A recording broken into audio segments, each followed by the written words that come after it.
Last week, part 1 of the 15th meeting of the Conference of the Parties to the Convention on Biological Diversity, or known as COP15, wrapped up in Kunming. It set the stage for an ambitious post-2020 global biodiversity framework when it reconvenes in 2022. I hosted there a COP15 forum with the theme Coping with Climate Change and Protecting Biodiversity, which heard different perspectives based on the COP15 outcome. We also heard from Xie Zhenhua, China's Special Envoy for Climate Change, and Mr. David Cooper, the Deputy Executive Secretary for the Convention on Biological Diversity, at the beginning of the forum. Let's listen in to all these different opinions. 席卷全球的新冠疫情提醒我们，应对全球性的挑战，建设生态文明，要坚持系统思维，不能就发展谈发展。 就生多谈生多，就气候谈气候，就环境谈环境，而是要将保护生物多样性、应对气候变化、改善生态环境质量的政策行动融入发展经济、改善民生、促进就业、保障健康、维护国家生态安全之中，实现协同增效，促进高质量可持续发展。 Our efforts to protect biodiversity and to combat climate change will succeed or fail together. We must address them together. The good news is that if we do address them together, we can get a virtuous cycle where ecosystem resilience and biodiversity is maintained and continues to provide climate mitigation and adaptation. Let us take the bold and urgent measures needed together to set in motion the transformative changes needed to address the biodiversity and climate crisis, as well as the health crisis, and to build a shared future for all life on Earth. In this forum, entrepreneurs from various industries talk about how companies can better help protect biodiversity through innovation and sustainable development. They touch on taking greater social responsibility and engaging more people for biodiversity efforts. Let's listen to these voices from different companies.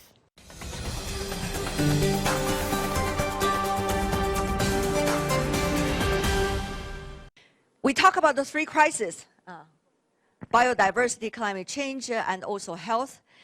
One of the reasons, some suggest, the earlier failure of biodiversity meeting the target is because of not involving more than any players than just the government, particularly the private sector and the business world. And that's why we are having all of you on the stage today. Let's start with ZHENZHEN. 其实作为一个企业，我们企业本身 As the largest cosmetics group both in China and the world, L'Oreal has always put the strategy of biodiversity protection as the top priority. In 2013, the company put forward the commitment of sustainability. Last year, we further announced a new commitment to sustainability for the next decade, based on 3 strategic pillars. One is self-transformation, and the other is empowerment for biodiversity and contributions for tackling global challenges. 这些方面来积极地推动我们的绿色发展以及守护我们的地球的界限。Uge, your turn to tell us why you are here. You're from a financial institution, Absolutely. a bank. A bank, yeah. So what is the role of the bank, particularly with the financial support that everybody this time in the biodiversity conference has been talking about? Most of the commitments that have been articulated by governments sometimes are difficult to put into practice, especially for some financial institutions. Our institution is a European bank, but we have a global footprint. We are in 61 countries. We have 130,000 employees. We have network banks, for example, in Russia. We have one of the largest network of banks in Africa. And obviously, this is a reason why very early we were incentivized to look at sustainability and biodiversity in particular. And that's the reason why actually very early we were committing in looking at sustainability as soon as 20 years ago. So it's not a new topic for an institution like ours. Now, how to put that into practice is more complicated, takes time, an enormous amount of time and energy.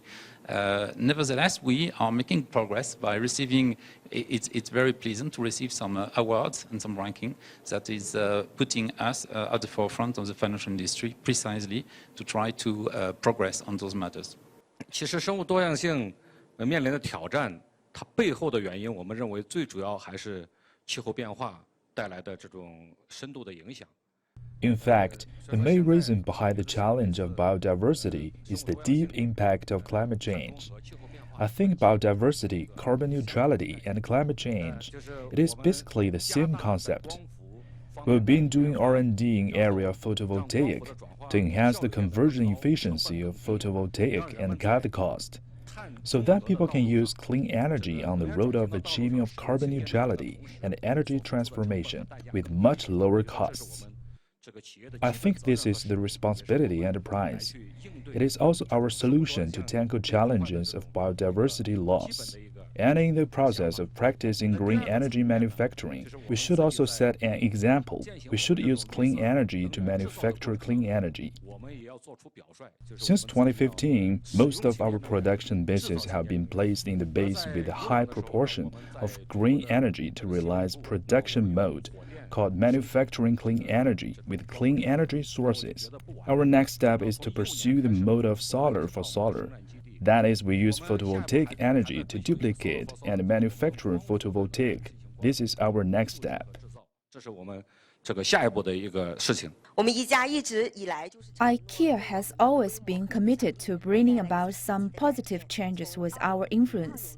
Since 2002, we have started a very important global forest strategic partnership with WWF to promote responsible forest management. We not only look at our own supply chain, but also hope to use our greater influence to actively promote restoration of biodiversity. For example, we have carried out a project called Seeding to Restore Tropical Rainforest in Malaysia for 20 years. 那么我们大道应对气候变化促进中心呢，是想要促进企业将应对气候变化。We aim to promote enterprises to integrate climate change into their corporate social responsibility and sustainable development strategies, and then promote their green transformation and low carbon development. Therefore, in this process, we found that enterprises have their advantages and resources. We can form a joint force with industry organizations, consulting institutions, research institutions, think tanks, including public welfare organizations. We also found that many enterprises will have this systematic impact on climate change, including endangering biodiversity. The awareness is insufficient. The consumers, the public, lack of understanding of biodiversity protection. Therefore, we want to jointly plan some activities which can enhance everyone's awareness in this regard. 整个企业来讲，自己感到非常自豪的，不光是我们这135年的历史，不光是真正的我们自诩为真正的石油公司。As far as the whole enterprise is concerned, we are very proud, not only for our 135-year corporate history, our successful strategies, but also that we have special funds and special teams dedicated to sustainability. In fact, we are most proud that everyone regards themselves as responsible for promoting sustainable development. 一个企业怎么能够真正发挥自己的优势？我们怎么能开辟更多广泛和深入的合作伙伴？ So our own reflection, I think, may be from three aspects. One is how an enterprise can really give full play to its advantages and move forward making use of the global trends and local resource conditions and market needs. 生物的多样性，我觉得应该是个结果，而不是一个项目。肉类行业呢是通过保护生物多样性来实现保障肉类的正常生产。 The meat industry guarantees the normal production of meat by protecting biodiversity. China's market depends on natural resources. The supply and demand of food vary greatly. The large-scale production of a single or a small number of varieties cannot meet the market demand of all regions. The Chinese market relies on diversified regional varieties to produce food suitable for different regional and local resource conditions and market needs. 来生产适合各个不同地方资源条件和市场需求的肉类食品。 And that wraps up this edition of World Insight. If you'd like to see more, search World Insight or check out our YouTube channel. Follow us on Twitter and Facebook. I'm Tian Wei. On behalf of the team, thanks for watching. Bye for now.